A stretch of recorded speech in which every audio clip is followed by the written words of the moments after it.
Okay, all good. So welcome to ProductTank Hong Kong, the first event in the year. So I'm Amanda, one of the organizers of the ProductTank Hong Kong meetup. Who is the first time here joining ProductTank events? Wow, more than half. Okay, so welcome and thanks for joining. And so tonight we are very delighted to have Marty. So Marty is the founder of Silicon Valley Product Group, and he's very experienced product veteran in the Silicon Valley, and also a very notable author of many different product management books. So I believe many of you have read his books before, but before I invite Marty to do his sharing, I'd like to thank a few sponsors tonight. So shout out to George from JobsDB. So thanks JobsDB for hosting us here tonight. This is such a great venue. It's like one of the dream offices in Hong Kong. And also shout out to Clement. So Clement from Acumen. So you want to say a few words? Thank you, Amanda. So hi, nice to meet you all. My name is Clement. I'm one of the co-founder of Acumen. And the other co-founder, maybe you've seen him, is my twin brother that is just at the back. Yes, so we are a bit a boutique digital consulting company, and we are happy to and very proud to participate in building some of the amazing products that you might use in the day-to-day for big clients. So yeah, we would like to participate in building this community of product enthusiasts. So if you want to connect with us later on, please feel free to reach out to our team. And thank you again, Amanda, for organizing this. Thank you. And thank you for all the great refreshments that you sponsored. Yeah, so if you have not yet grabbed what's that wrap? Sandwich. Feel free to grab one. I don't think they would like to take it back. So do grab it when it is fresh. So for those who are actually joining ProductTank events for the very first time, we are a group of product managers hosting meetups irregularly. You know how busy product managers are. And we are actually having like maybe 4 to 5 events every year, discussing many different types of topics, from product management to UX to even how we grow our products, how we queue our products, how we making sure our users are happy about our products, and how can we relate back to the product life cycle, right? And how we maximize the benefits to our company and our users. So we have a team of ProductTank organizers here. I believe Rio. Hi. Yeah. So, and Abby. Yeah, shout out to them. They help us a lot in organizing a lot of these ProductTank events. So ProductTank events is actually also a global event. So we have ProductTank meetups all over the world, like more than 200 cities. So just go to ProductTank.com and you can find more. If you travel around the world, you happen to visit some of the cities that ProductTank meetups are hosting, feel free to join their meetups as well. So it's actually sponsored by a company called Mind the Product Group. The company actually hosts a lot of workshops as well as very big conferences in London, in San Francisco, and Germany, Hamburg, yeah, and some other cities as well. So do check out their website, mindtheproduct.com. Without further ado, maybe we can have an earlier start. Yeah. So welcome, Marty.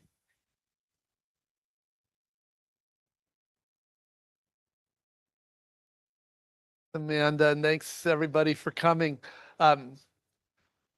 I don't know. Was anybody actually signed up for this before I had to cancel because they canceled my flight because of the pandemic? This was in like 2020. It wasn't announced? About to get on a plane. Huh. Well, anyway, this is overdue.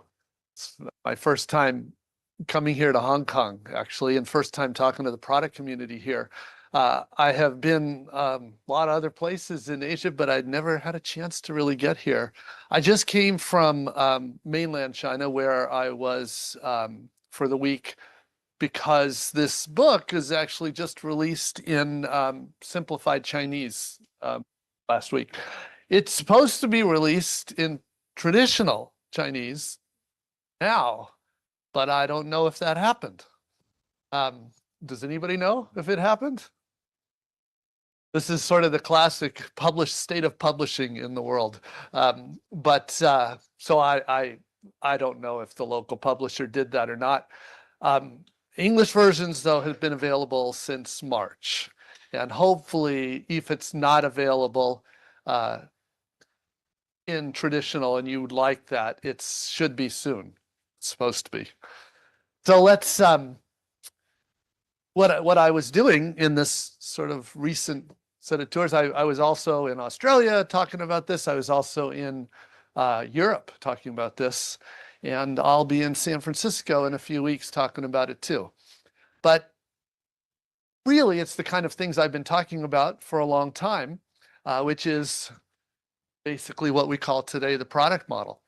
What I was hoping to do with this group, well, really what I was hoping to do is get to meet the local product community. So I'm grateful for everybody that came here. I want to encourage you to interrupt and ask lots of questions.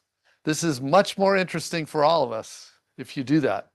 I understand why that can be difficult in mainland China with the language differences, and there was translation help, but here I have not seen that as a challenge. So I hope everybody feels free to just jump in.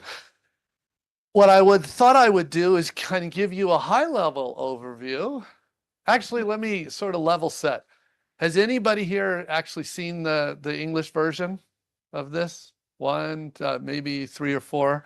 Is it available locally somehow, or public library? Wow, love that. Well, I'm sure Amazon will get it to you as well. That's probably how people get it. All right.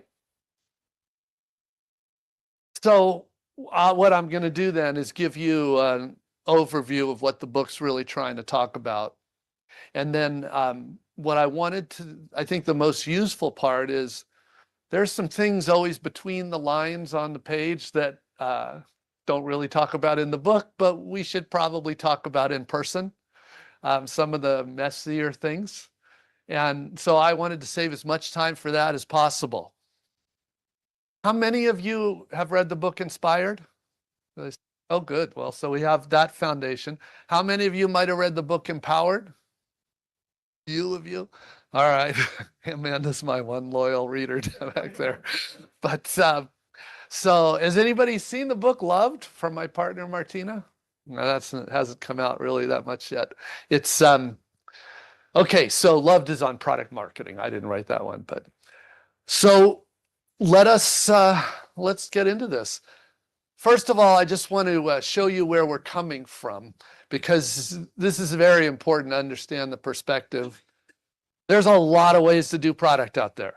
There's kind of 3 major ways to do product out there, and I'm happy to I inevitably have to talk a little bit about the other 2, but what I'm really trying to do is encourage you to seriously consider, if you're not already convinced, to start working like the best. And that's the 3rd model that I wanted to talk about. But there are lots of people out there all around the world that talk about the other 2 models. And in fairness, there's a lot bigger market for the other 2. Really, that's where the money is. If you're like a trainer or certifications or anything like that, that's where the money is. the biggest market. Most companies have no desire to really work like an Amazon or work like any of the best companies in the world. They don't even know, most of them, that it is different. And if they find out what it is different, they often don't have the appetite for it. But for those that are interested, that's what I want to talk about. But we make no secret about this. We were created to share the techniques of the best companies. So sometimes people get frustrated because they want us to help them with their old ways of working. And we're like, we don't do that. We're happy to introduce you to other people that do. So I just want to be clear. We're just sharing here the perspectives of a narrow view of the world, just specific slice of companies that happen to be the most valuable companies in the world. So that's sort of what makes it interesting. Okay. What is the product model? Is this what, George, you wanted? I was thinking you were saying you'd have a different screen also, but no. Is this what you wanted? I just want to make sure it's working the way you want it to work. That's all. So it's good. You're good. You're good. All right. Then let's talk about the product model. First of all, it's not a process. It's not a framework. It's not a playbook. That's the most important thing to understand when we talk about product operating model. It's a conceptual model. That's actually why we like the term product operating model. By the way, we didn't come up with that term. In fact, if you have read Inspired, if you've read Empowered, you know that we don't even name this way of working. We avoided intentionally naming this way of working. Honestly, in our writing, we just say, do you want to work like the best or do you want to work like the rest? That's it. But unfortunately, when we decided to write a book on moving to this way of working, if you're going to write a whole 400-page book, you kind of need to name it. You need to have a name for where you're going to. But we didn't want to invent a name because for those that know about marketing, that is really time-consuming and expensive, and the battle we'd no desire to pick. So we were looking for terms for this, and the most common one is actually product-led or product-driven company. But we don't like that because the politics, that sounds like product management is going to take over the world. And that's exactly the wrong message you want to give to a company where they're very nervous about what this might mean. So several companies, a handful of companies really that we know, they use the term product operating model, or really product model for short. And we like that because it's a model, it's a conceptual model. And conceptual models, they can be very useful and they're not prescriptive. So that's why we kind of went with that. We didn't coin it, we just adopted it. But it is a conceptual model. So what is it about? It's about achieving outcomes. If you had to summarize the difference between the product model and the other models are about output. They're about shipping features. Might as well mention the other models. The most, I don't know what's the biggest out there. It's probably Scrum teams or, God forbid, SAFe teams, if you know what SAFe is. That's like, in Silicon Valley, that would be considered the worst of the worst. But there's a lot of the world that uses that, mostly IT shops, mostly old school companies. In that model, it's product owners, you've heard that, agile product owners and developers. That's about output. It is about predictability. That's its purpose. Everything is trade-offs. That's what it's trying to optimize for, predictability. The second model, I don't know what's bigger, but the other big one is feature teams, referred to as feature teams or stakeholder-driven feature teams. This is what most product companies that aren't using the product model are doing. Basically, this is where stakeholders in your company, they prioritize the features and the projects on the roadmaps, and the roadmaps are given to the product teams, and the product, and those roadmaps are prioritized lists of features and projects, which are, think about it, features and projects are output. And the job of the product team, the feature team, is there to implement, design those features, build those features, deploy those features. That's, but again, features, projects, output, also predictability. That's a lot of the world, at least a lot of the product world. The third model is what we're talking about here, which is known as empowered product teams. You've probably heard that. And the difference is these teams are all set up to achieve outcomes. And instead of giving them roadmaps with features and projects to build, you're giving them problems to solve with business results to achieve. So sounds pretty simple conceptually, moving from output to outcomes. But if you've ever tried, it's very hard. It's very hard. Results is very hard. To give you a sense of just how hard it is, the Harvard Business Review did an article a couple of years ago summarizing most companies' product roadmaps. What percentage of the items on the roadmap actually delivered the business value the company was hoping for? Because remember, every item on a roadmap is there for a reason, usually a very legitimate reason. Yet, I don't know how many of you know this, but generally 15 to 20% deliver value. The other ones don't, which is an incredible amount of waste, right? 80% plus waste. So it is much harder to deliver business results. And nobody is suggesting that the features and the projects on the roadmaps were, dumb ideas. They're just ideas. That's the key. And they're not problems to solve. So we need to solve them. And that's why at the highest level, the product model is all about moving to outcomes. That's all the best companies care about, is solving real problems. Solving problems in ways customers love, but work for the business. If you don't do that, we fail. Doesn't matter how many features you ship. If you don't solve the problem, you fail. Okay. And so what does that really mean? The product model boils down to a set of product first principles. And this is the part that has always amazed me.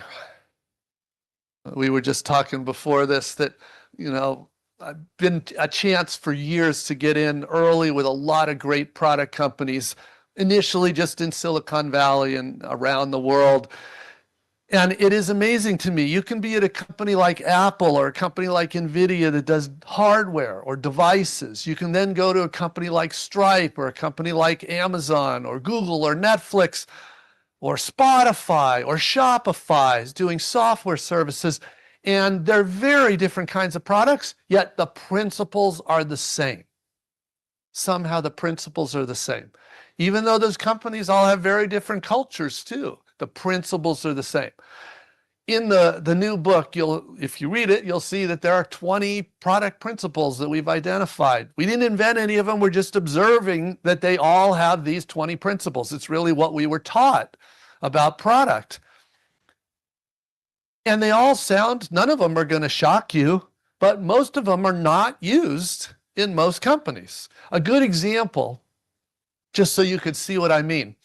One of the fundamental principles is that if you want to achieve outcome, this is what we mean normally when we say we're trying to innovate.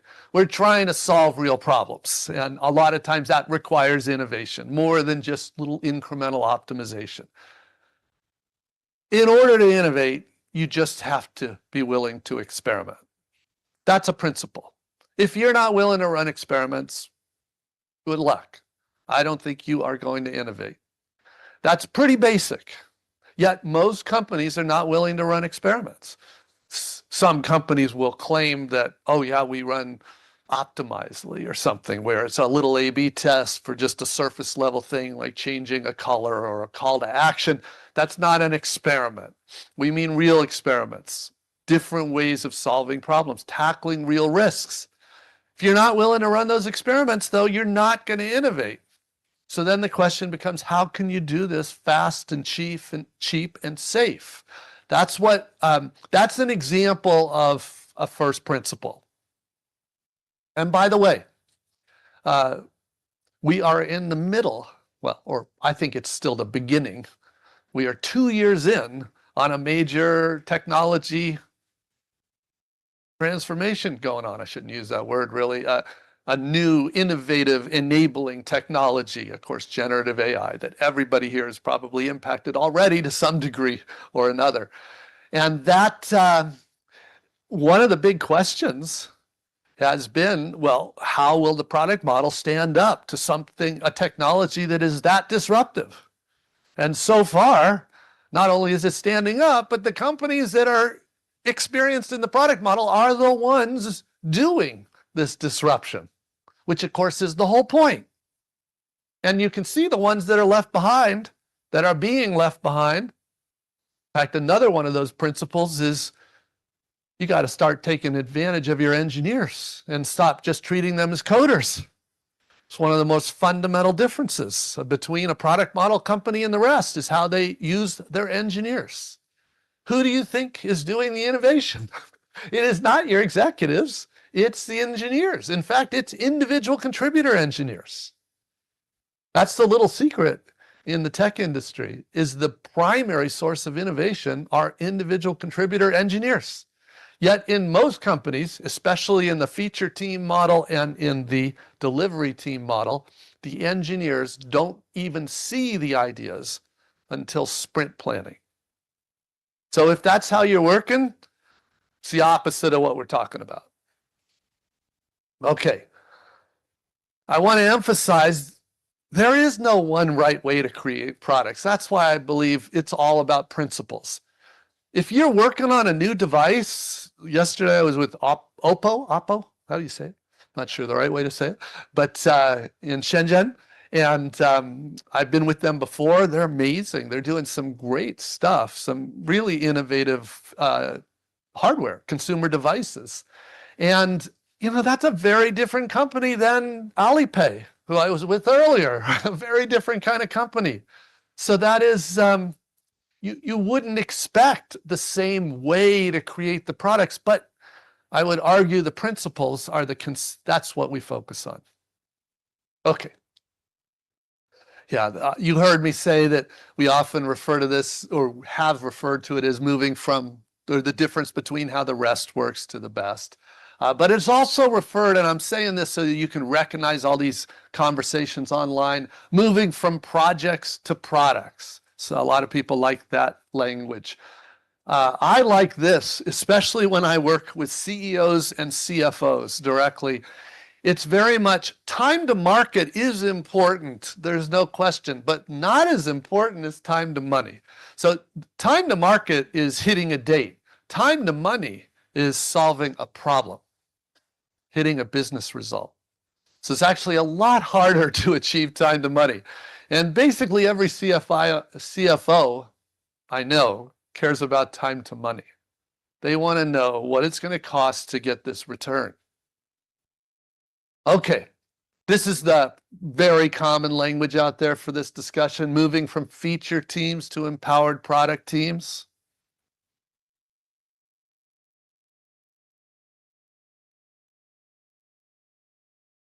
Oh, it stopped working.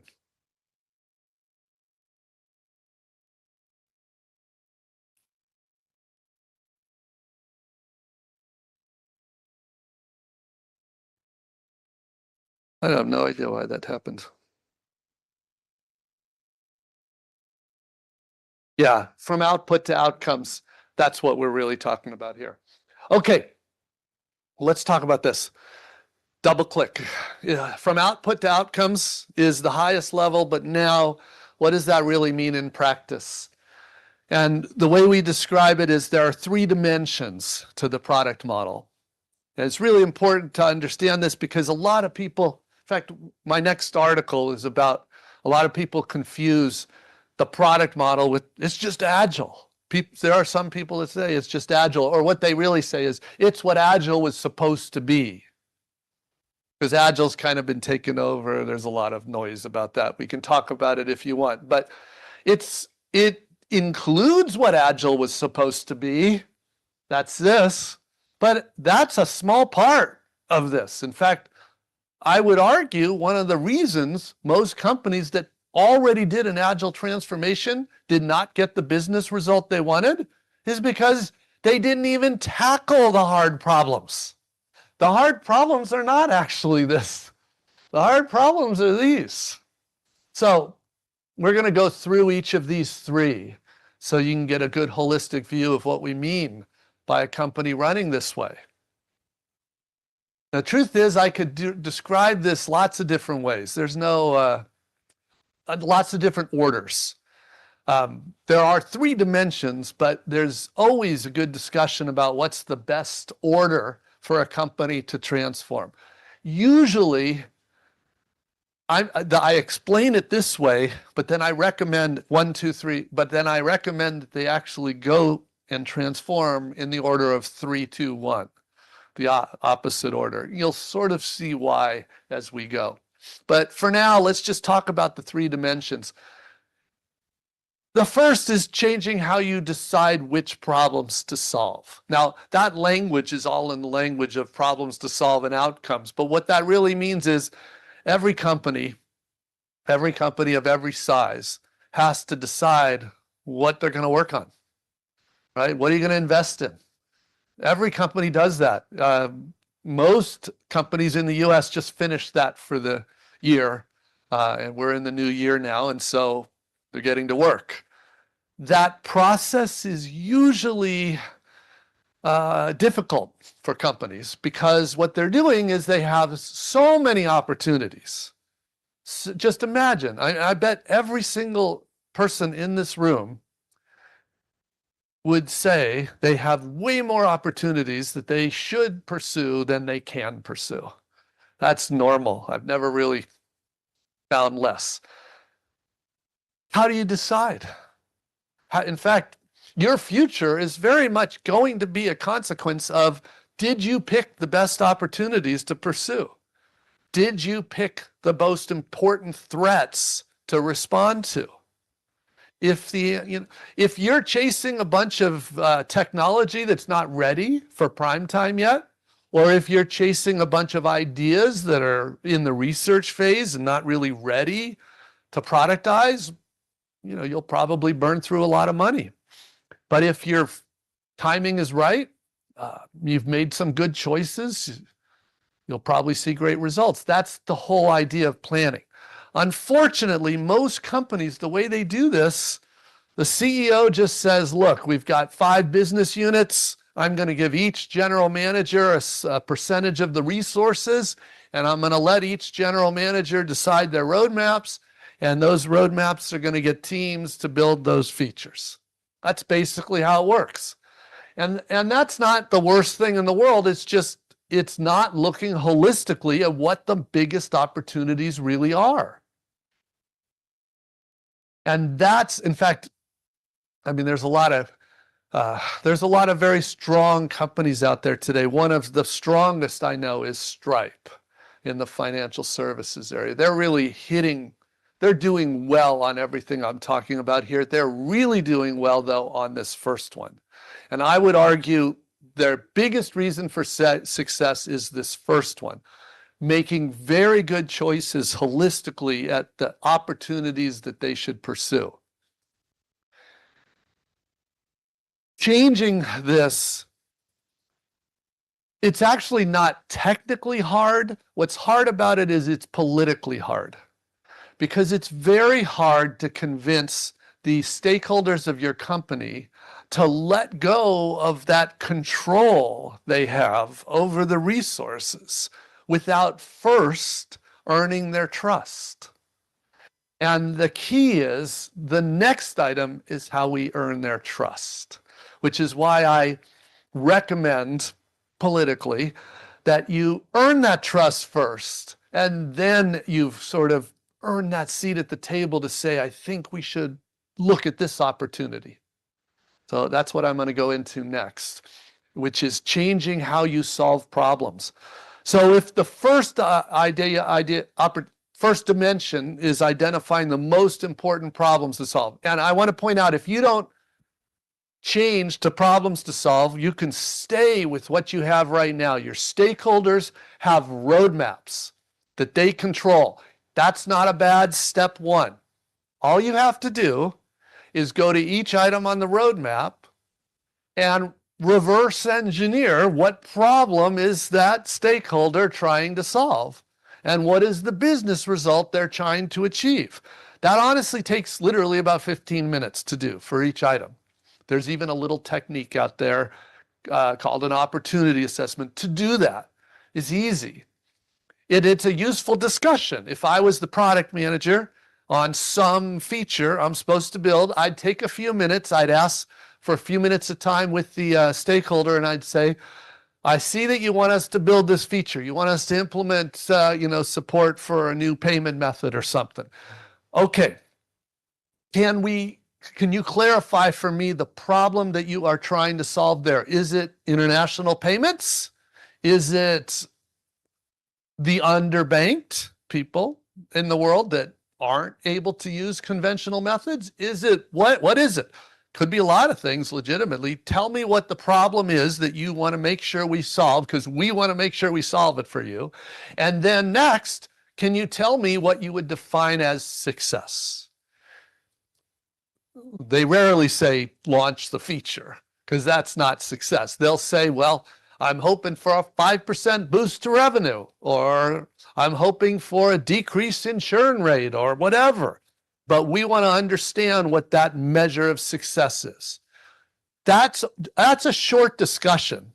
It's once in a while the stakeholder will say, good point, I never thought about this, come back to me or something. But most of the time they have some ideas in their heads. And we want to understand that, because once we've done that, we're essentially this is called an outcome-based roadmap. There's a name for this, because you can do that each quarter. You can take a conventional roadmap and turn it into an outcome-based roadmap. And now your product teams can be real product teams and go and solve those problems.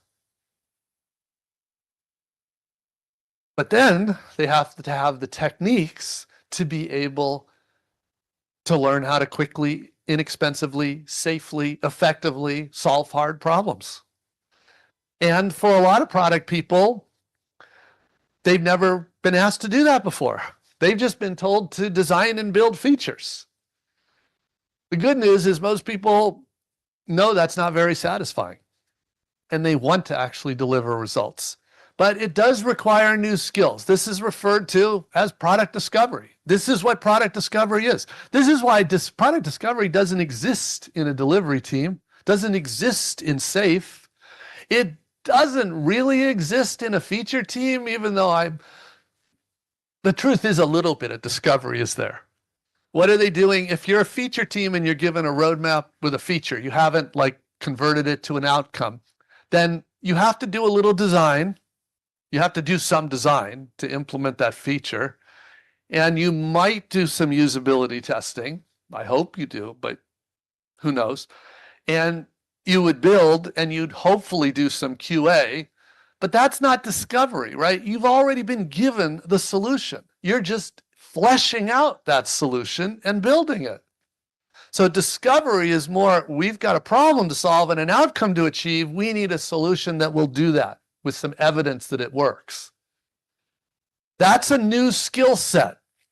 Most importantly, and this is what I want to talk about, it's a skill set that requires some different competencies. The biggest one, it still requires product managers, designers, and engineers. The difference is designers and engineers is essentially the same job. They're just given more ability to contribute to a real solution, not just build what they're told. What's fundamentally different is the role of the product manager. That's a tricky one, because it's often in a feature team, they're usually called product manager, but it's a very different job than an empowered product team. And that is an extremely different job than an agile product owner. Just to be clear, an agile product owner, that is a role on a delivery process to build, as opposed to a product manager on an empowered product team is a job on discovery. That's your job, discovery. So it couldn't be more different. And that means retraining. And the main challenge for companies moving to the product model is retraining your product managers. Or for many of them, it's not retraining. They've never been trained.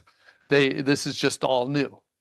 Now, the good news is, with few exceptions, you can get somebody trained to the level they need to inside of 3 months. I don't think that's that bad. Some people think that's crazy. 1 week of training should be enough, but I don't think that's realistic. But I also don't think that 3 months is too much. Sometimes it's less, but it's rarely too much less than that. If you're willing to put in 3 months, though, of serious effort, and especially if you have a manager that knows how to do this, that can help you, coach you, you can do this. Okay. The third area is changing how you build.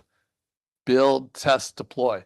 Now, the truth is, most companies I talk to that have been in the tech space for a while, this is a non-issue. They did this 20 years ago. When Agile first came out, this is what it was great at. It was basically Scrum, sometimes Kanban. And what did it do? It made teams start releasing no less than once every 2 weeks. Once every 2 weeks, each product team. Now, good teams today, they're releasing many times a day. That's continuous deployment, CI/CD. Hopefully most of you are doing that. I just saw a survey on LinkedIn, literally last night, that said only 78% of teams couldn't do that. Couldn't even release once every 2 weeks, which is horrible. If you're releasing monthly, that's called big bang releases. That's bad for you, and it is definitely bad for your customers. If you're releasing quarterly, you should be ashamed of yourself. That is just embarrassing. And many of you know the standard way SAFe is implemented is quarterly releases, which is why anybody that knows anything knows that SAFe is Agile in marketing name only. It's pure waterfall, which is nothing wrong with being pure waterfall if you're going after a different goal, which is predictability. But the truth is, it's not even very reliably predictable. But I don't even want to waste time on that unless anybody here really thinks that's a good thing. Okay. So changing how you build means getting serious about this. What it really means is no more fake Agile. That whole trend of replacing real Agile with these things that are monthly or quarterly is just known as fake Agile.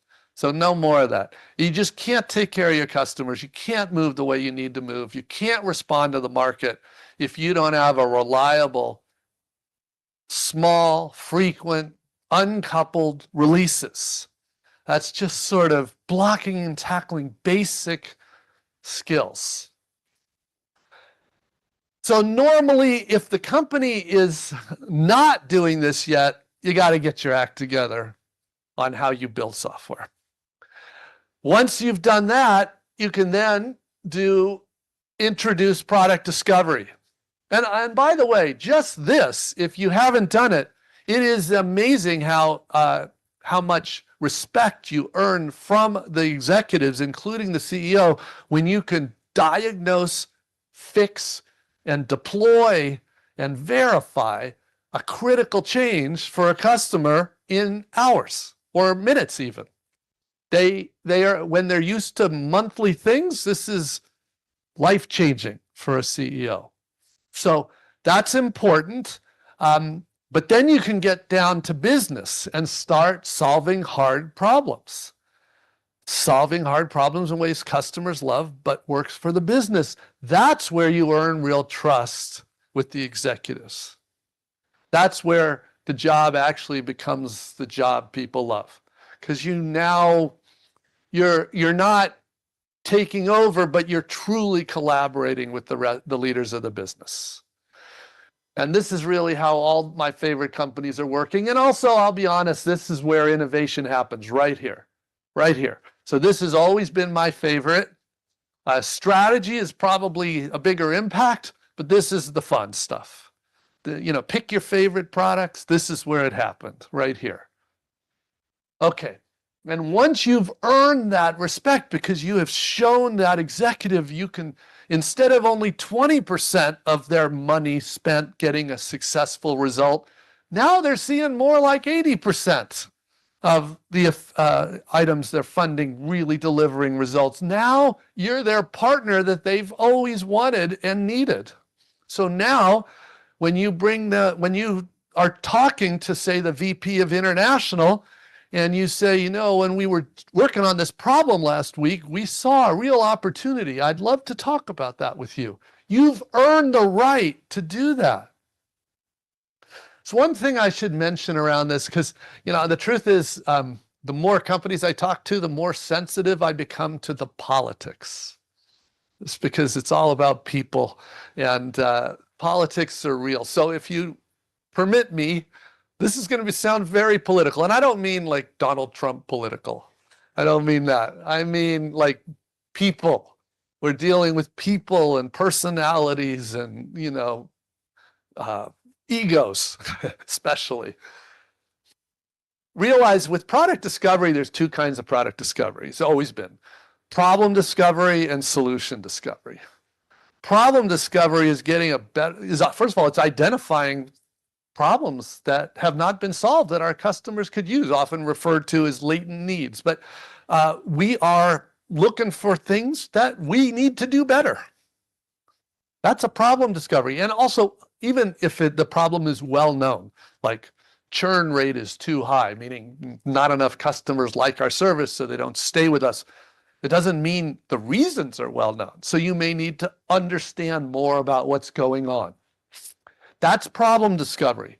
And it should go without saying, but if you don't understand the problem, you have almost no chance of solving it, right? If you don't understand it. So it's pretty obvious you need to understand the problem. The other side of the equation is solution discovery. Once you understand the problem, the real name of the game is to come up with a solution. But here's the thing that most product teams don't really understand. That's everything. Customers don't buy the problem, they buy the solution. And it's, we were talking about Ben Horowitz before. He's one of my favorite product thinkers in the world. Ben likes to say, if you boil it down, what's so hard about product is that if you don't come up with a solution that is dramatically better than the competitors, you lose, because it's very hard to get people to convert. And he likes to argue that that means roughly 10 times better. That's a pretty high bar. But pick your favorite product. If it's perceived as on the order of 10, like Slack, when that came out, it was perceived as dramatically better than, remember, HipChat and all those other products that were out there. And, that's what we're looking for. We're looking for something that's significantly better to get our customers to buy our product or to use our capabilities. And that is hard. Here's why I'm saying this. Every empowered product team with the cross-functional skills is more than capable of not just, solving the problem, but they're very capable to identify new problems to solve, identify opportunities. Even though they're capable of identifying problems, I encourage them not to. What I encourage them to do for the problem discovery is to trust the stakeholders. Because you have to realize, think for a minute, you're a stakeholder, you're a VP International, and you have been lobbying probably for years for major things to be fixed. And still not fixed, still not fixed. You know there are a set of problems out there. You're certain there are problems out there. And you finally get this product team and they're finally going to work, but the first thing they want to do is go find the problems for themselves. And by the way, not in a week, in months. Often they'll want to take months of research to and at the end of it, and I hear this directly from them and from the CEOs, at the end of it, they found the same things we've been telling them. And here's what I try to tell product people. The stakeholder is almost certainly right that this is a legitimate problem. You can argue forever if it's the most important problem. There's no way to truly know. Let's say there's 5 obvious critical problems. How do you really prioritize those? Nobody really knows. You can't know how much money you're going to make until you've solved the problem and seen if it's way better. So you don't know. What you do know, it's a real problem. And if in the very remote chance that the stakeholder completely misread the situation and it's not really a problem, in solution discovery on the first days of testing your ideas, you'll figure that out. So trust the stakeholders. And the reason we do that is because what you need to do is pace yourself. You have to realize when you work this way with outcomes, as soon as a team it's okay, it's the start of the quarter, here's your problem to solve, the clock starts ticking. And if you spend all your time understanding the problem and leave no time for coming up with solution, you will not solve that problem. Because in order to do solution discovery, you need to try many iterations. And that's where you need your time, not in the problem discovery. Does that make sense? I say this because, there's the obvious politics with the stakeholders. On the other side, a lot of times product managers and designers, they really do love learning about new problems. And I agree, I love it too. But they kind of have to, show some discipline there. Because until you build a track record of delivering great solutions, nobody's going to be too excited about seeing you spend all this time on the problem. Does that make sense? It's sensitive. I hope you think about it. Anyway, once you've done that, and you've now shown for several quarters we have delivered real business results. First of all, I promise you, your company is going to adore you. They are going to adore you. But then you've got a seat at the table for this. And this was the first thing I was saying, and how impactful it is, product strategy. So that's the order I would recommend. Makes sense at the highest level? So first, we're trying to change how we decide which problems to solve. Then we need the skills to solve those problems and then to deliver the solutions. Okay, let's talk about a couple other points. There are 4 competencies here that are critical. And they're tricky because all of these are terms that you already have, probably. You probably use it. Some companies have product owners rather than product managers, in which case you almost certainly have to change that. But you hopefully have product designers, you hopefully have senior engineers, and you have some kinds of leaders of product managers, product designers, and engineers. That's the product leaders. However, these people, in most companies moving to the product model, you really have to revisit each of these 4 competencies, because this is what it really means to move to this model. It's to introduce the definitions of the competencies we're talking about here. We'll talk about that in a minute, but just to do the easy ones first. The only real difference between a tech lead and a senior engineer is a tech lead agrees that they're going to be responsible not just for how you build, but what you build. So that is a senior engineer, has the respect of the other engineers, that is signing up for product discovery work. Now, realistically, it's about a half hour a day, but the point is they need to take responsibility, not just for how they engineer and architect, but also what they build, the solution itself. if they're not I will tell you the vast majority of great engineers, this is what they live for. This is what they studied for. So they want to do this. Not all do, though. Some of them just want to build. They're just like, I love engineering. I love architecting. I just want to do that. Great. They're a senior engineer or even other jobs like a principal engineer, but they're not a tech lead. Tech leads need to sign up for taking responsibility. And not only are they participating, but like I said, they're the single biggest contributor to true innovation. I should maybe be clear on that. Why is it the tech leads are so key to innovation? It's because they're working with the enabling technology every single day. Unlike designers, unlike product managers, unlike executives, and especially unlike your customers. That's why innovation doesn't come from any of them. It comes from these engineers working with the technology.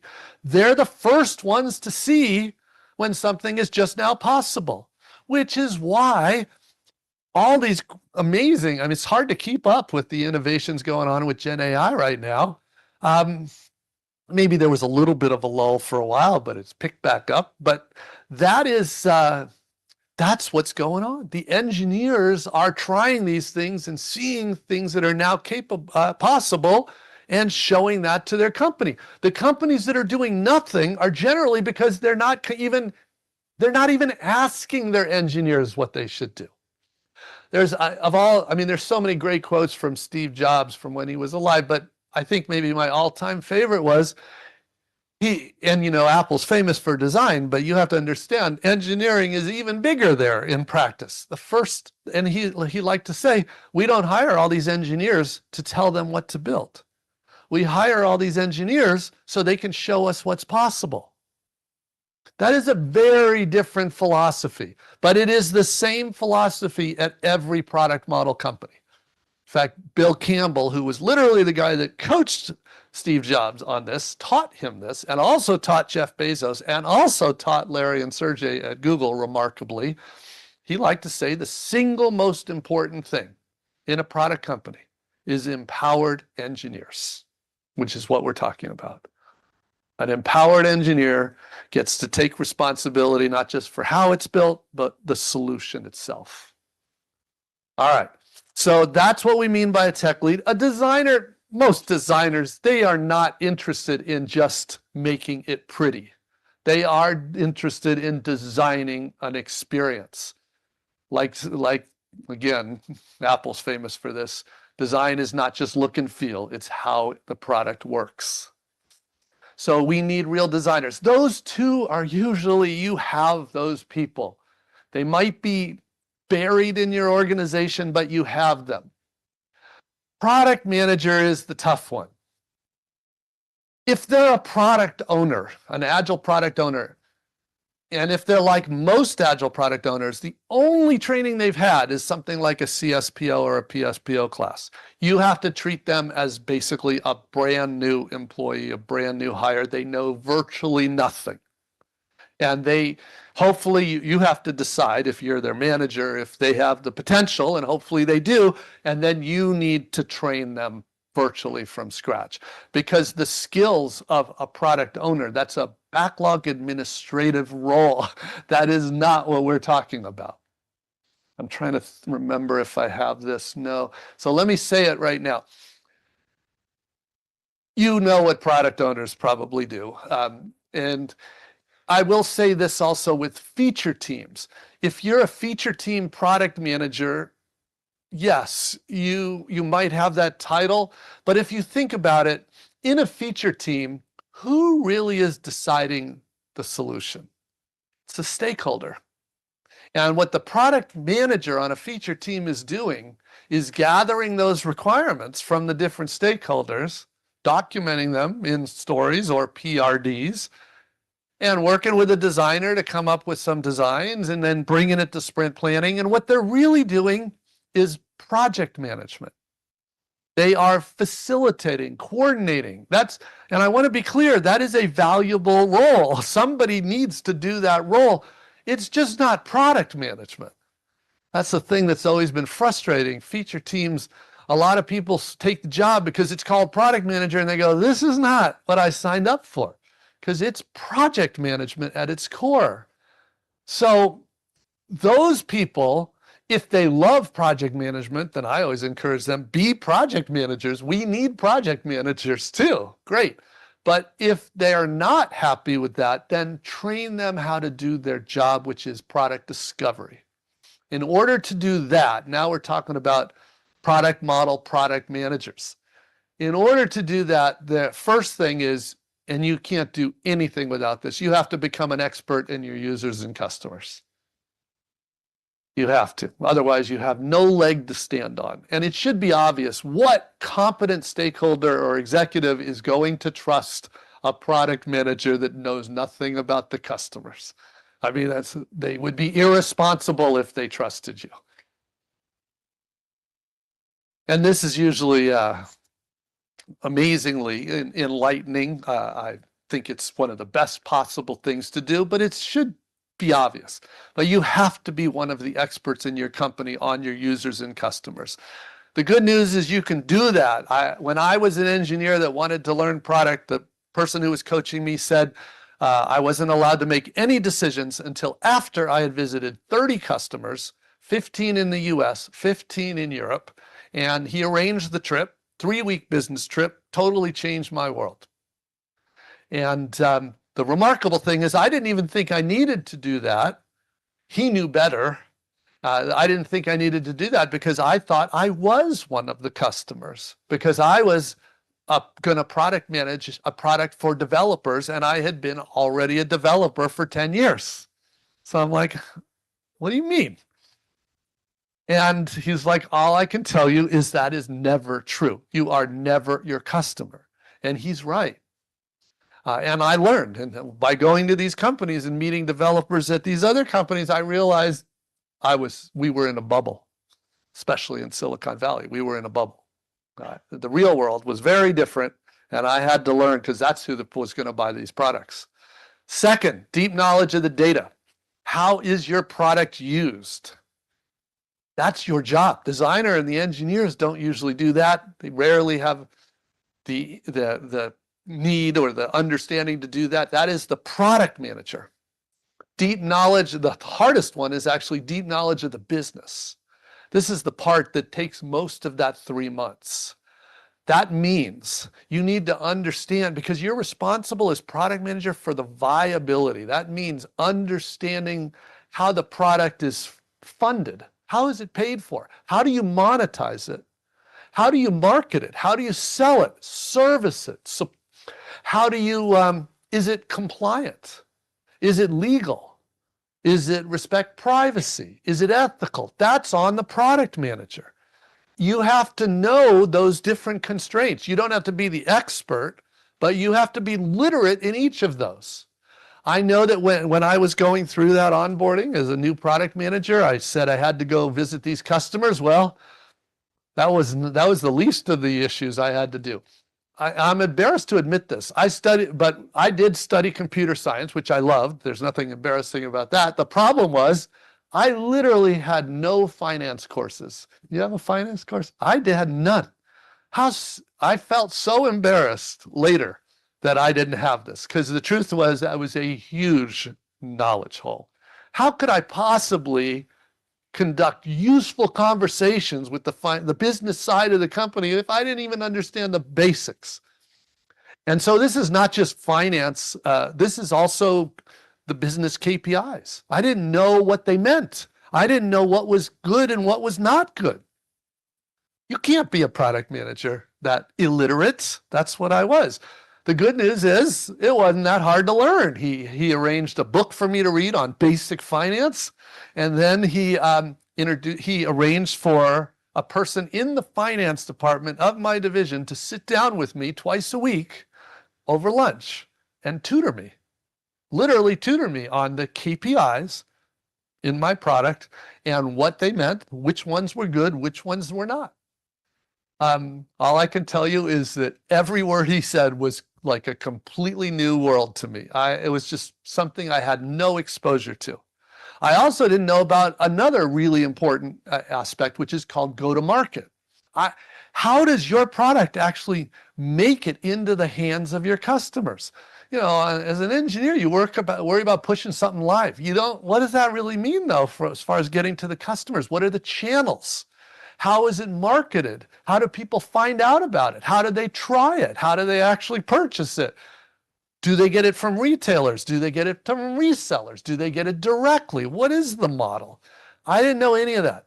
And I had to learn. I didn't know what the roles were. I didn't know what each of those people did. The point is, this is where that 3 months goes. This is what's necessary for a professional product manager. Think about it. Who else on the product team has the answers to these questions? It's not the engineer. It's not the developers.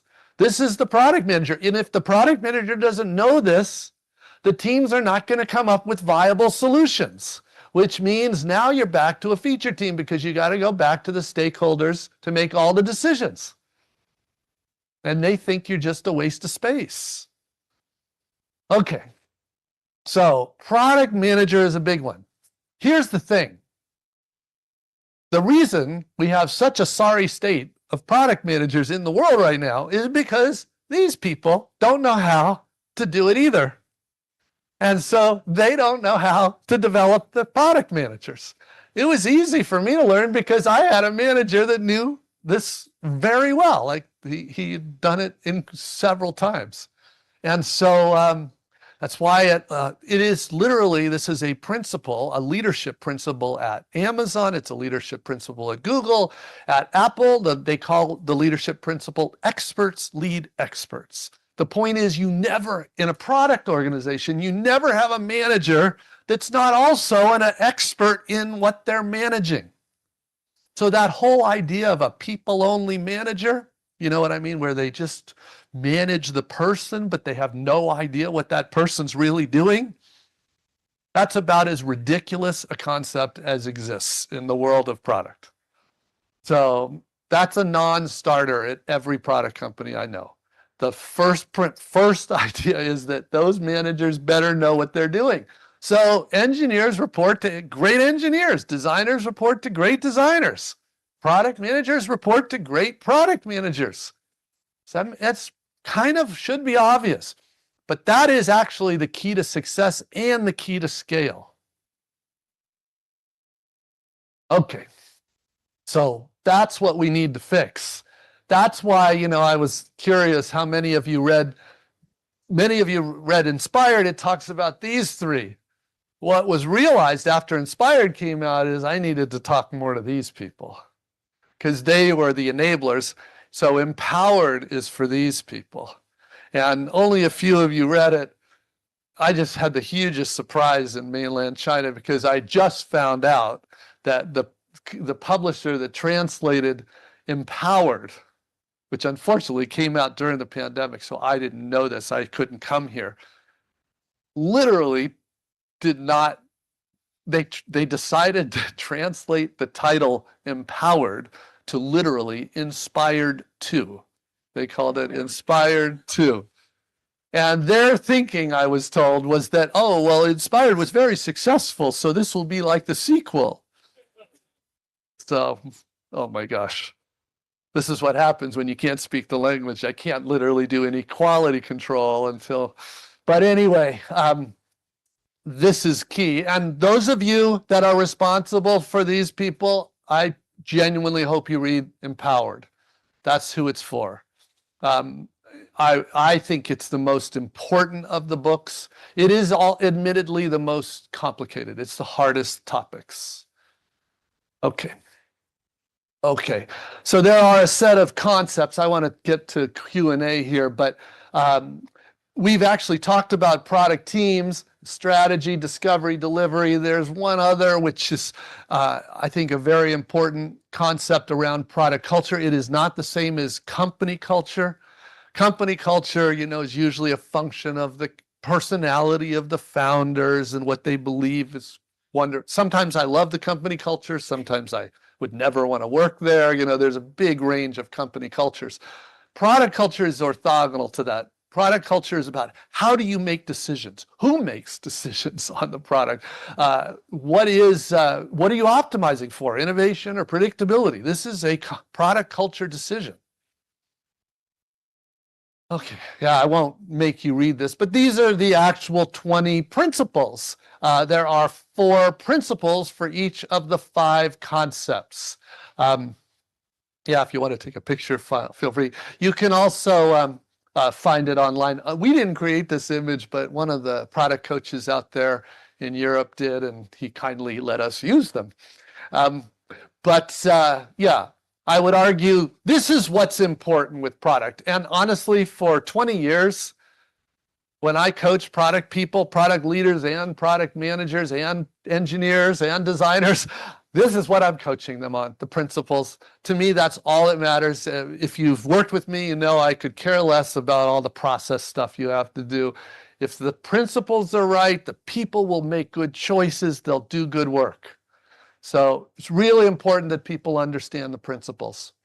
And by the way, even the first edition of Inspired, which was published in like 2008, is with maybe one chapter I would wish I didn't include, but it's largely relevant.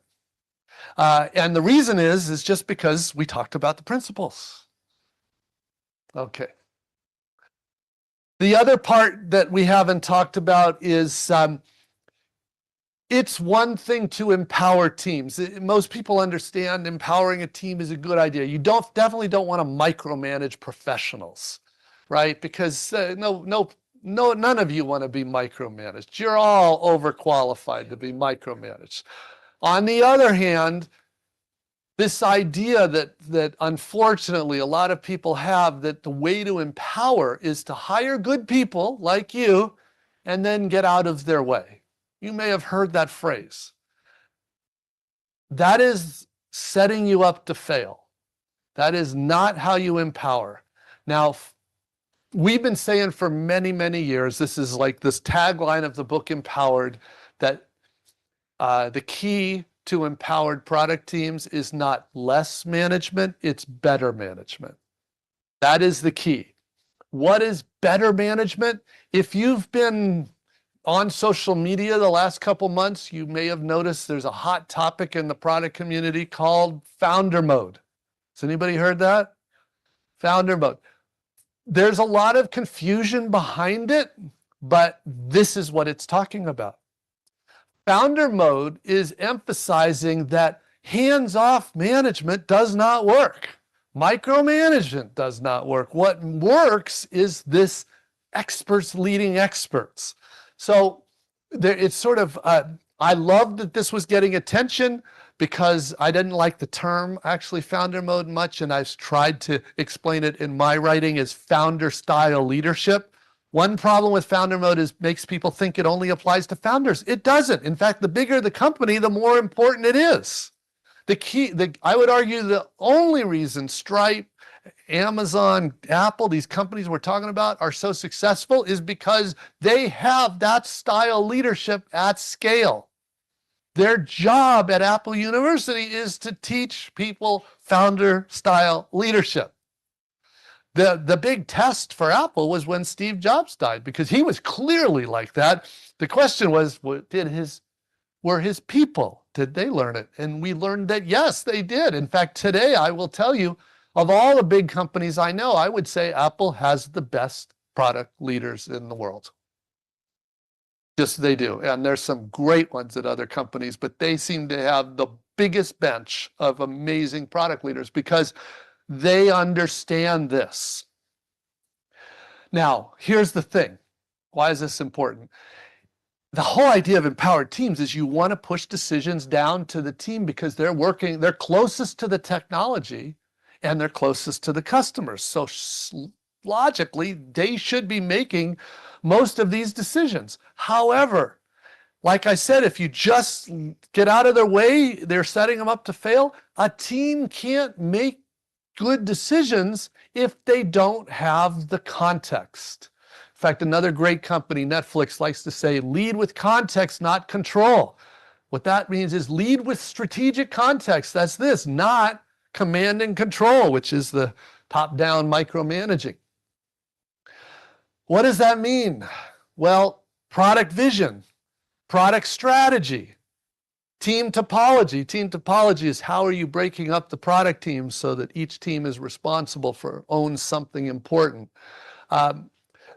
These elements are necessary for all the teams. And I want to be clear because there's a lot of nonsense in our industry. And one of those nonsensical things is when agile coaches go around and tell product managers that they should each have their own product vision.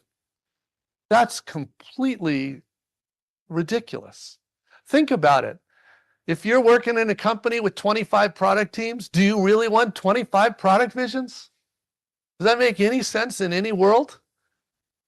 It makes no sense. Do you want 25 product strategies? Of course not. You missed the whole point. The point of product vision and product strategy is to look holistically across, making these choices of where we're trying to go together. That's the point. So that's just, I think, they don't even know what product vision really is. Okay, and then what product strategy is really, I don't know how much we want to go into this, but product vision is describing the future you're trying to create for your customers, how you're going to make your customers' lives better over 3, 5, 10 years. Product strategy is how we're going to get there, but this quarter. This is done, maybe once every 5 years. This is done every quarter. What are the problems we need to solve now? Because we have to pay the bills on our journey to get to 5 years from now. So that's why product strategy is so important. And in product strategy, we're identifying the set of problems to be solved. Those are called team objectives, and they're assigned to the product team. Usually 1, maybe 2 a quarter. That's the strategic context. Yeah. One of the things we wanted to do in the book was, because honestly, and one of the big reasons we wrote the book, Transformed, is because so many people believed it's impossible to move. They did admit that if you were born in Silicon Valley, if you started in this model, yes, you can do this. But their belief was if you're not Amazon, if you didn't start this way, you can never go there. But we knew that wasn't true because we've literally been working with companies for more than 20 years to move to this model, so we knew it wasn't true. And we thought, well, maybe we should share these stories. And so in the book, we included a dozen, there's more than this, examples from all over the world. None of them are Silicon Valley stories. And all of them were not born in the product model. They were either from before the product model or from leaders that had no idea. So they all had to move to this. In major industries, sales-driven enterprise software, healthcare, travel, autos, fitness. This is actually the first unicorn in Brazil. Biggest IPO in UK's history at the time, Trainline. Sorry? Yeah, if you've seen it, it's amazing. And if you knew them before, you would not believe it because they were nothing and they turned around to be awesome. In fact, in London, Monday through Friday, Trainline is higher rated in the App Store than Uber. That's how big it is. So anyway, the last thing I just wanted to say here. So inspired for the product teams, empowered for the product leaders, love for product marketing, and then transformed is the new one. And that is, I will say, these were all written for product people. This was written for everybody from the CEO to any salesperson, anybody in the organization that wants to help. So this is much broader. And it's got all these case studies with real names. People are looking them up and talking to them. And I would encourage you to consider it. Okay. What I want to do is Q&A. I forgot to ask Amanda how much time we have for Q&A. George, Amanda, how much time do we have? Okay, good. It's over. I will say this. Normally, there's a lot of questions, so I'll be very disappointed if there isn't. But if you have a question that you don't get answered, or you think of something tonight or tomorrow, write down my email right there and send it to me. Super useful to me the questions because they tell me the parts that people do understand and don't. Also gives me inspiration for my articles. So I'll be grateful for your questions. But with that, I'll repeat the questions since I know you're recording this, so you don't have to worry about just anybody have any questions? Yes, please.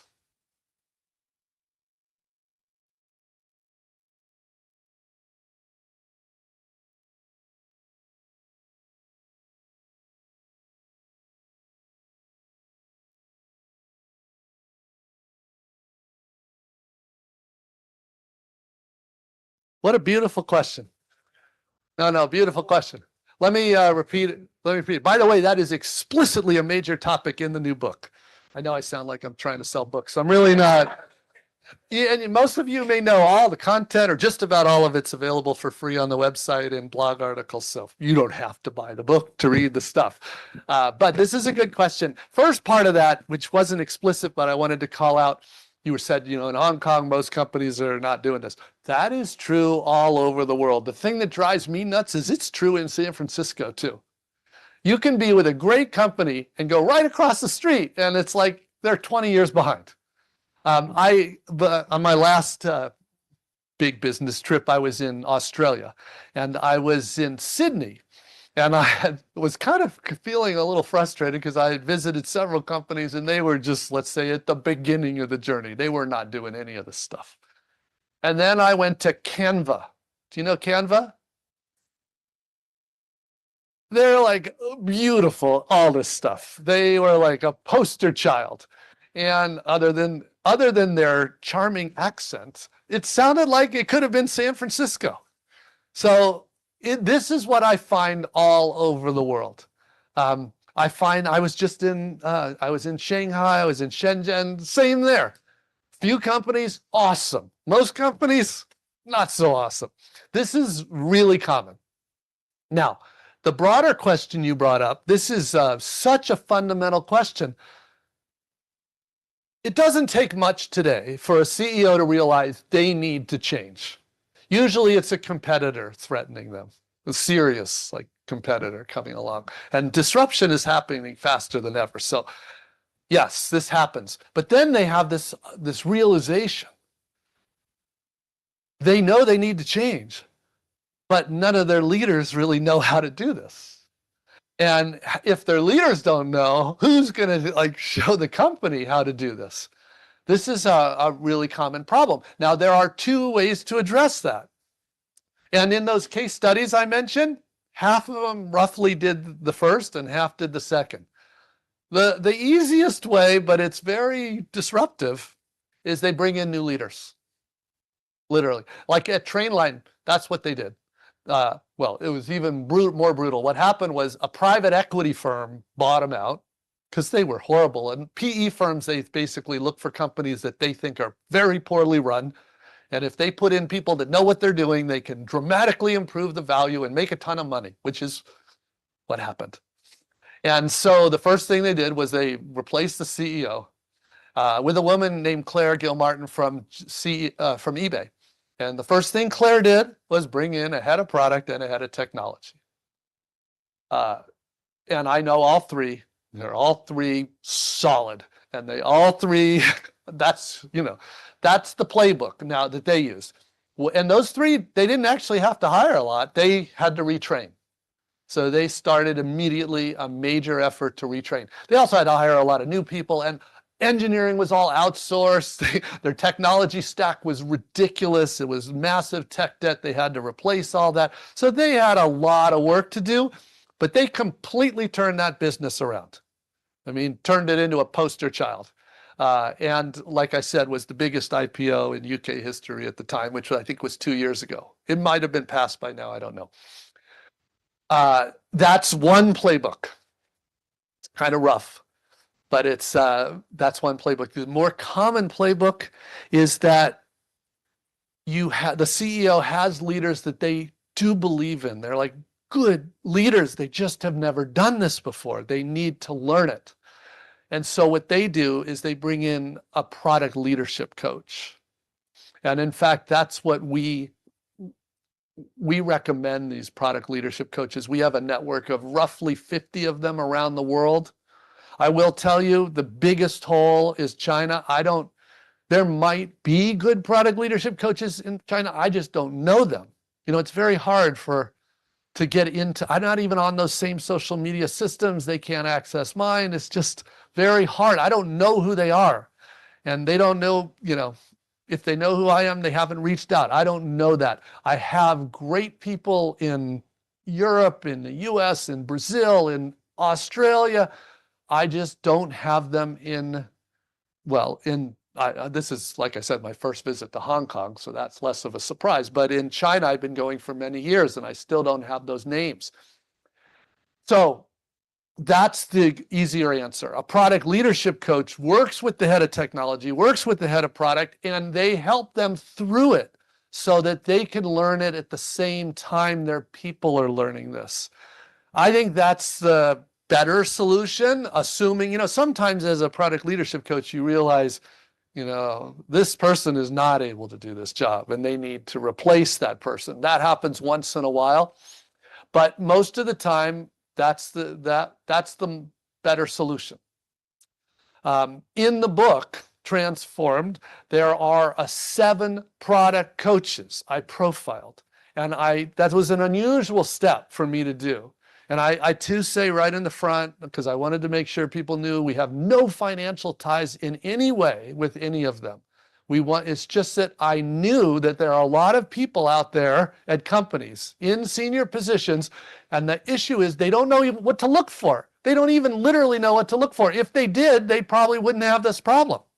So they literally don't know what good looks like. So I said, here are 7 excellent coaches. Look at their education, look at their work experience, look at their values, look at their style. This is the kind of thing you want to look for. That's been working pretty well. I can tell you that a lot of these people have now a long client list.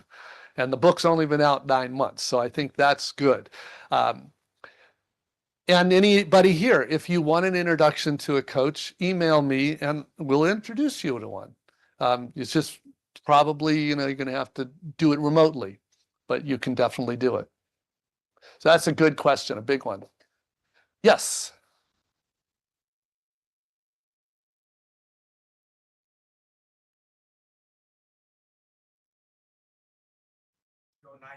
You were talking about like products, it's hard. Like he said, like I need to pay 100% attention like during the talk. So I did so. So like just to make a question really quick, like I guess you work with a lot of like different product organization company as well. What are things that you feel like would be a good like a green light to see that as a company have a good product cultures? Is it for example, like say maybe the CEO was the chief product officer, or maybe the product team is bigger? Is there any trace that you feel like on the surface, like you can look it up on LinkedIn or with the like desktop research that you can see, okay, maybe there's a high chance that this company have a good core culture? Thank you. Yes, I think you're asking what are easier ways to figure out if a company is already good at product. Okay, first of all, you can absolutely, with just a little bit of preparation, know during an interview process what you're getting into. Once you learn what to look for. I mean, honestly, I can tell in about 10 minutes, and I'm not exaggerating, but I've done this for a long, long time. And my little secret is I talk immediately to individual contributor engineers. You can learn so much from engineers. They can't hide it at all. And you can find out what's going on, and good or bad. Now, bigger question is, if you set the bar too high, you will have nowhere to work. Right? So you have to be reasonable. A lot of companies are hiring people because they want to change. But to your question, and you were going at, yeah, I do recommend go look. What I'm about to say is something I strongly recommend, especially when people are looking for their first product job. First, because that's the perfect time to do this. A brand name is actually like work for Google or whatever, is less important than who the manager is.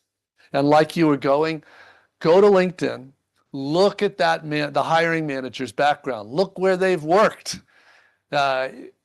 do some research. It's pretty easy to tell if they are good at consistent innovation or not. Now, and that won't tell you everything. That'll tell you a lot, though. And if that person is, let's say that person had 10 years at Amazon and they've been in the product organization, they're probably very good. And you decide that you like the culture of the company and all that, your job in that interview is, first of all, is convince them that you were going to be a good hire. But then it's like, tell that person, the reason I'm really here is because of you. I want to work for you. I want to learn from you. If I work like crazy, will you coach me? Will you help me become awesome? First of all, good ones, that's what they want to hear. But also, that's what you want. It's possible they say, look, the truth is we're a startup. I have no time for that. I need people that are ready to go right now. They might say that. But mostly they'll say, if you're willing to put in the work, I am willing to coach you. And I realize that's what my lucky break was. I had people willing to do that for me. For the first 10 years of my career, every single day, I had at least one manager assigned to help me get better at my job. Because I was at a company, we were talking about this, I was at a company that was one of its core values, was leaders develop leaders. And I took advantage of that. I learned every role I could. And I think that we all should be doing that. At Google, literally the #1 trait of managers, they do this survey every single year, the #1 trait consistently is, my manager is a good coach. #2 trait, by the way, my manager is empowering manager, not a micromanager. So no, this is not a big secret. Good question. Yes.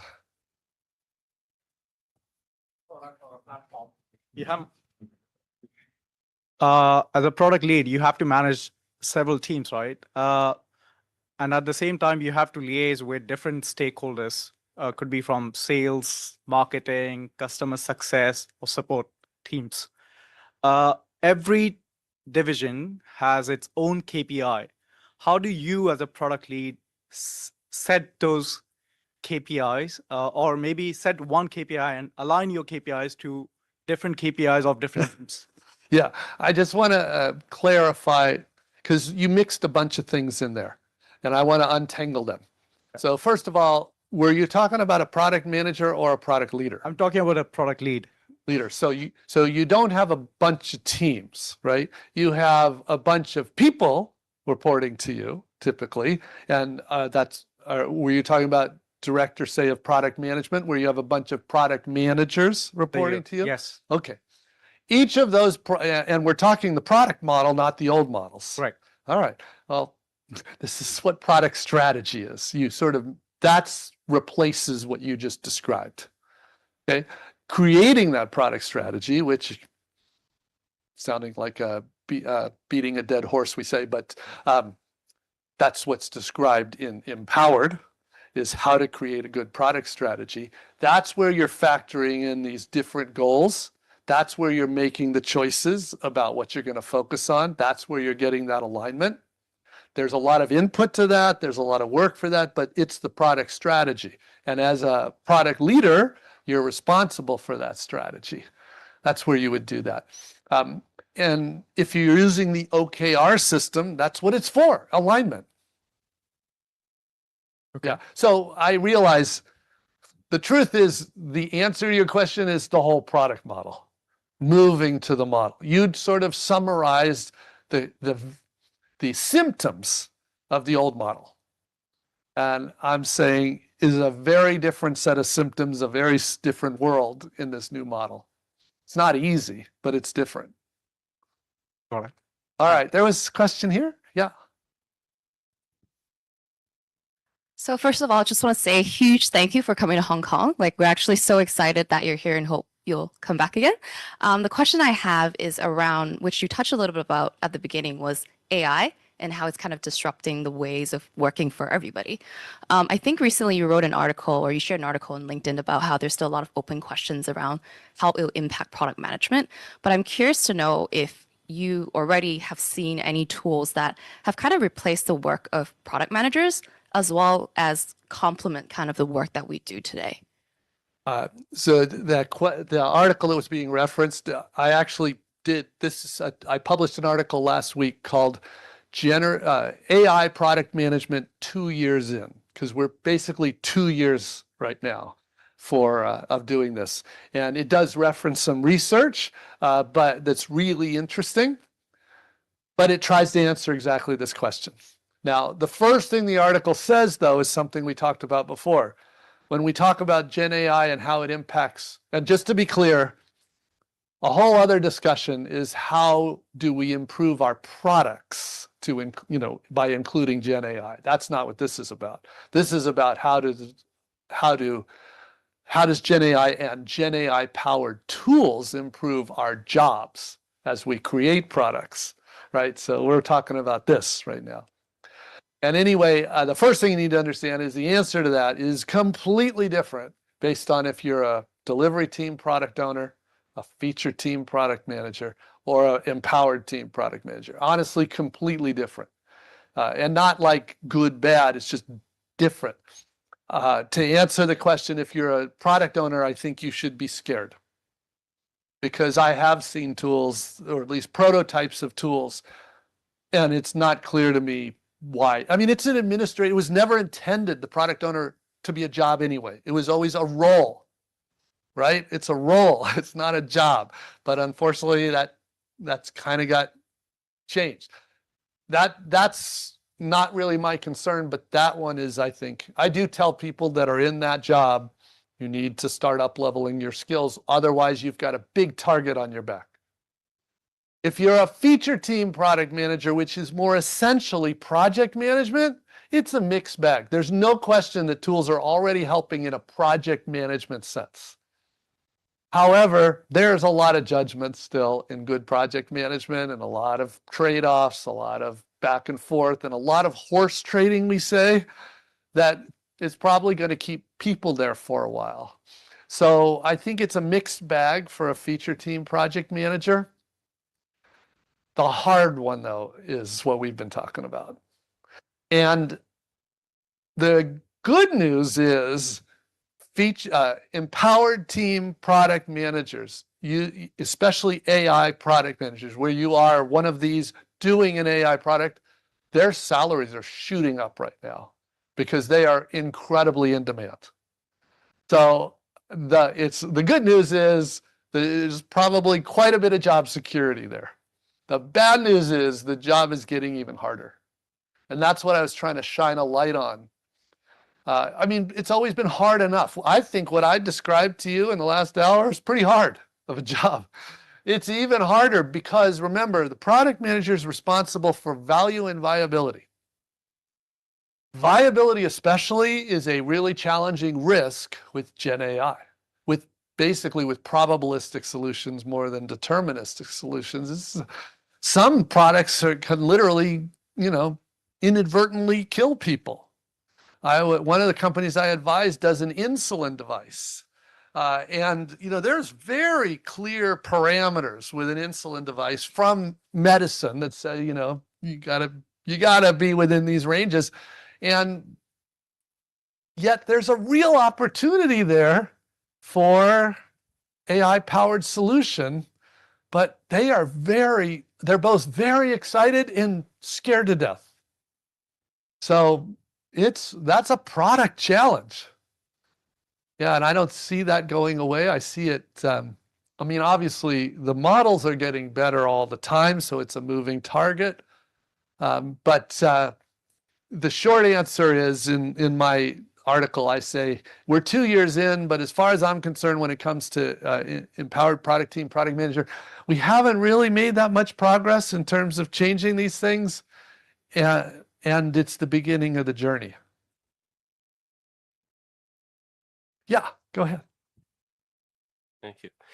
I want to unpack a little bit of what you were saying about the product owner as well, because as you mentioned earlier, you had 1, 2, 3 points, and you had recommended to move backwards, right? In terms of a quicker delivery first. And then you did reference the Scrum and Agile methodology as being more about predictability. Are you saying that it doesn't play a place? Would you recommend something else when you're moving to a product model? Like when a company's starting off and they're trying to hit number 3, traditional, let's say waterfall or project management, that may not deliver quickly, or you're saying that? So I should be more specific. You could tell I really don't like to talk about that whole topic, and so I just kind of want to get through it. But it's real. So first of all, there's nothing wrong with Scrum. Scrum is not the issue. SAFe is the issue. Okay, that's the issue. Scrum is not optimized for predictability. It's kind of the antithesis of that. In fact, it's too extreme the other way. You can't just say, oh, we don't know. We don't know. It'll be ready when it's ready. You can just look at the sprint demo and decide if you like it. That's not how a business runs. So that's not useful either. But SAFe is waterfall. And waterfall has got advantages, but it's around predictability, not around innovation, not around outcomes. So what I was trying to say, well, I was mixing up a lot of things, but that was one of the things I was trying to say. The higher order thing I was trying to say is if you want to deliver outcomes, you need to be able to measure and prove outcomes. And in order to do that, we need small, reliable releases where every release is instrumented, telemetry, because obviously we have to prove it's generating the outcomes. We need an infrastructure for things like A/B testing, which is not the only way to prove, but it's a very good way to do it. And we need the ability to respond. We don't really know if something delivers the outcome we want until it's live. We need to then quickly respond. We can't wait months and quarters for that. So I was just trying to lump all that stuff in. Not only is it in the book, there's an article called Changing How You Build on our site, and it will focus just on your question. Because there's a lot there. It's just that, honestly, that's been solved for 20 years. I don't know why it's still an issue. Well, I think I know why. It's just, I don't like it that it is. The CIOs were tricked because they fell for the marketing story. Yeah. I can repeat if you, go ahead. Sorry. You like Mike. Thanks, Marty. Very great presentation. So I am quite lucky that I'm in an organization that with all the roles that you have written, I'm kind of like in the middle of all of them. Good. And then sometimes I'm the stakeholder, the troublesome stakeholder. But my question is, because you don't actually have a process, and then it seems to be all based on a model and the belief of your model. So how do principles? The yes. principle itself. Yeah. So when you're trying to advise an organization implementing your model, there must be some way that they can adopt. Since there's no process, there's basically the model itself. How do you actually help it to implement? For example, if in my organization I have different stakeholder, they already have their own principle, their own belief on what they see, and then we rely on some tension between different functions to make things right.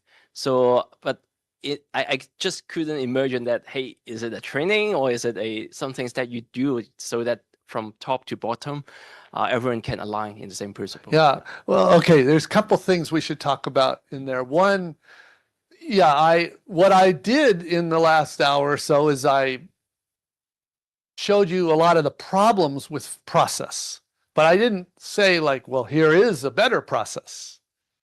It's not about process. That's the most important thing. In fact, even though right now I'm very frustrated with Elon Musk, he is right about this. He likes to say the problem with big companies is they use process as a substitute for thinking.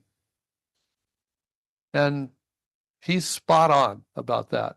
And I will tell you, of all the company leaders out there, the one thing they're all scared to death of, Jeff Bezos, for 20 years, he's been talking about day one versus a day two company. The difference? process takes over. There are, and by the way, one of the things I really like about China is that they're not obsessed with process. And I'm so grateful for that. Because like you go to Europe, they're process obsessed. They can't do anything without a formal process. And it's terrible. It is terrible. That is a recipe for failure. Of course, there's process for everything. There's processes developers use to check in code. There's processes we use for discovery techniques. There's processes we use to do development. You know, Kanban is a process. That process itself is not the problem. Making process the driver, becoming a slave to a process, that is terrible.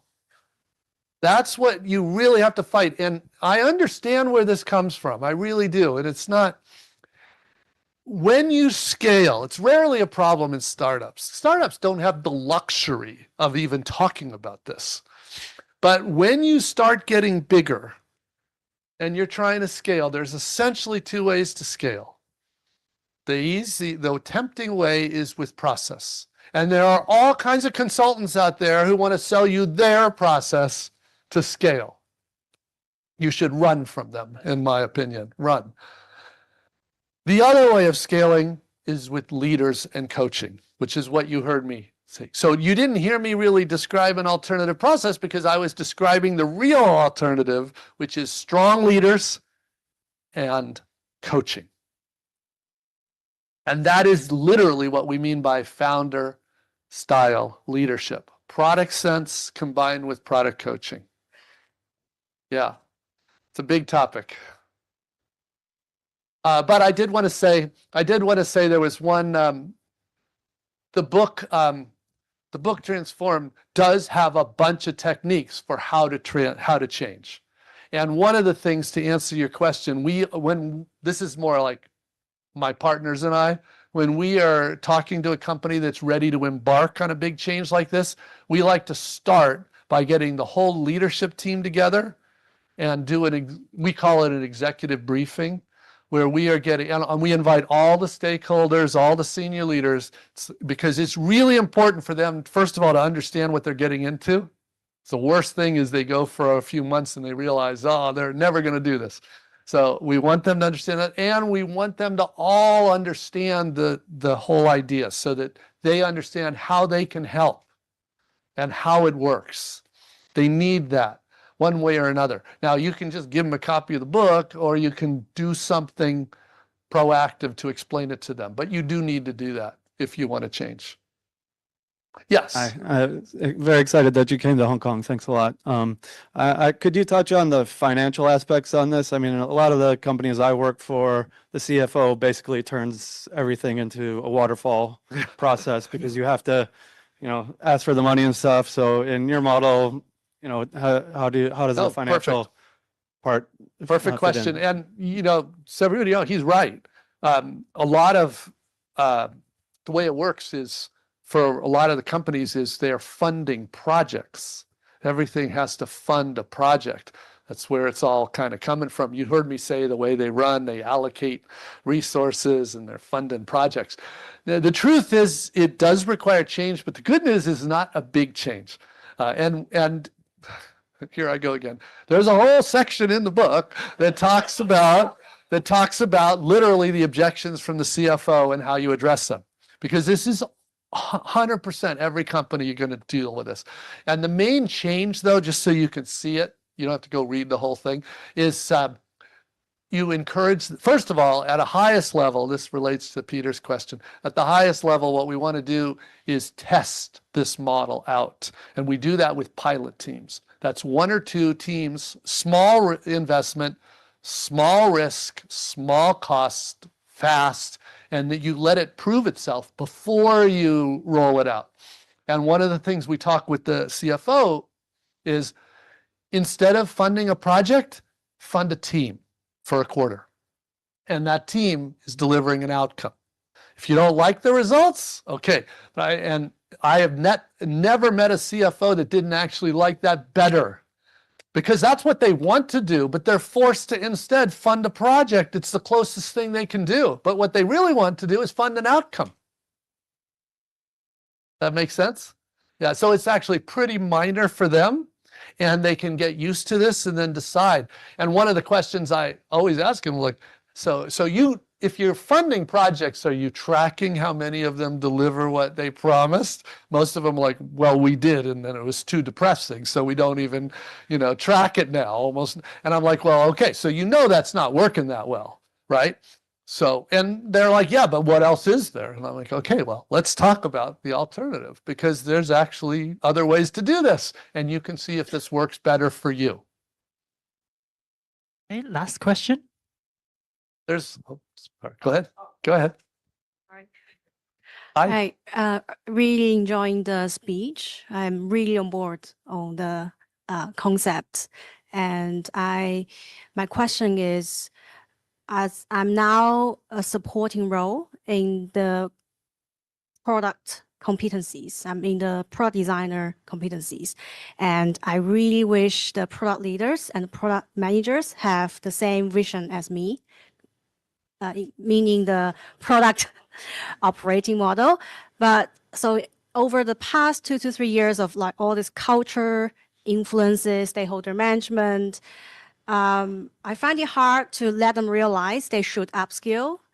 Have you ever come across an example where you help your client or you help some person in the client team to arouse awareness of the product leaders they should train themselves?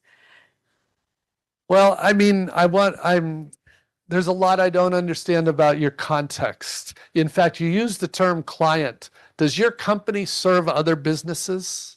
Is that what's going on? I'm in-house. I mean, your client, meaning you coach the other companies. And yeah. what role do you have? A product designer. You're a product designer. Yeah. Okay. So good. All right. So of course, you're not the first person to realize that a lot of times the leaders really need help, right? I mean, that's normal. But it's, of course, can be very awkward. And, the truth is sometimes they know already they need help. Sometimes they don't. Hopefully they will realize they do. To really make change, that's the leaders that need to understand. You can plant some seeds with these leaders. You can you can forward articles, things like that. But what I do recommend you can do. So because the way this question is usually framed is, what can I do even if my management doesn't support it? What can I do as an individual? And there's a lot you can do. And it'll help you either at your current company or in your future companies. It will help. So I'm very confident saying this is a good thing for you to do. And that is, let's say maybe you're a product designer, but it's a feature team and not an empowered product team. You can go, first of all, you can raise your skills. You can talk to the product manager you work with and convince them to work with you and try to raise the game. You can do the preparation I was talking about. You can literally assess. It's the product manager is probably going to need more help than you, but you're hopefully close with your product manager. So you can No. Well, okay, I'll tell you another thing you can do, because I love it when there's no law that says a product designer can't be a product manager. And even if they don't have the title, they can do the job. And it's not that hard to do it a lot better than the people that have the title. So raise your game. Go ahead and learn these skills. Show your manager through your actions that you are capable for more. You can get out there and talk to customers. Start learning about the data. One of the things that happens when people do this is the managers notice. They may not care about the product model. They just know, wow, we have a designer that's like underutilized. We should give this person a bigger job. There are several people that have told me that's what happened after they did this. That's not really the intention, but that is a good thing. What we'd like them to do is, once you've shown this, to say, can you let us run as an experiment for a quarter or two? Let us run this way. We can be the pilot team.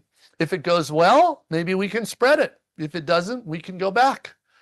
That's what we go. And then, of course, if it does go well, you're probably going to be busy with helping lots of other teams. So those were great questions, which makes me feel very good. So I'm really glad about that. I hope this was useful to everybody. Thanks for coming, and we'll see everybody.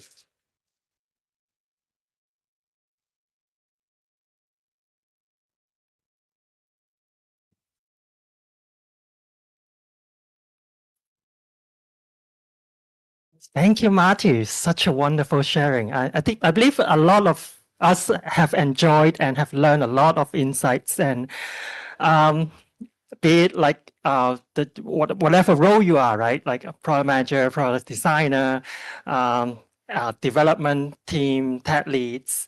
Yeah, thank you so much. So some last words. Hand over to George. Thank you, Marty, for coming here today. Really great to have you speaking with us. I just want to say a few words about JobsDB. So we actually have quite a few staff here tonight. We have product managers and developers and designers as well. So feel free to speak to them. We have about 700 to 800 product managers, developers, and designers across Hong Kong, Malaysia, and Australia. So if you're interested in how we run product and how we deploy many times a day and how we do product designs, speak to the staff, look for people who have the tech with them. Hopefully they do, and ask questions. Amanda.